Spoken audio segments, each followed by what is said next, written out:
ఒకవేళ వాళ్ళు కూడా వైఎస్ఆర్ కాంగ్రెస్ పార్టీ జనబలంతో ముందుకొస్తే పోలీసులను శిఖండిలాగా అడ్డపెట్టి ఆపుతాం. భీష్ముని చంపడానికి శిఖండిని అడ్డపెట్టినట్టు అడ్డపెడదాం పోలీసులను.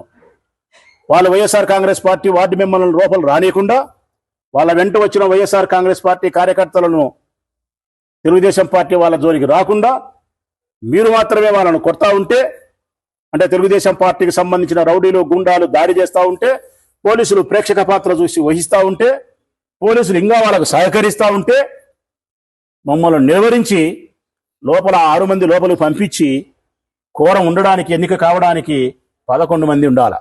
రాఘవాన్ని కూడా దాడి చేసినారు.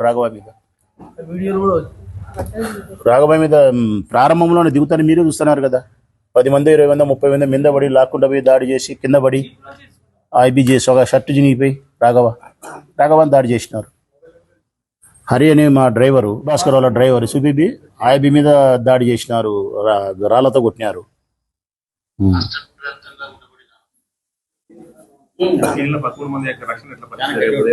13 మంది ఏముంది, నా ఇంట్లోనే ఉండాలా, డిఎస్పీ ఇంట్లోనే ఉండాలా.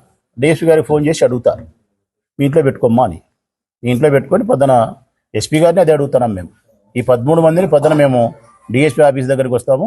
ఆ నుంచి మా వాళ్ళని 13 మందిని పిలుచుకొని ఎన్నికల కేంద్రం దగ్గరికి పిలుచుకుపోయి ఎలక్షన్ జరిపి మళ్ళీ ఇంటికి పంపండి. లేదంటే మీరు వదలండి, మేము పిలుచుకొని పోతాం.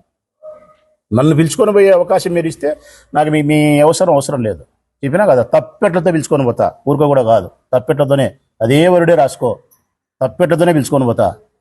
మమ్మల్ని రానియకుండా వాళ్ళను మాత్రం రానిచ్చేది కరెక్ట్ కాదు. పోలీసు వాళ్ళు రానిస్తే ఇద్దరిని రానియకుంటే ఇద్దరిని రానియాకు.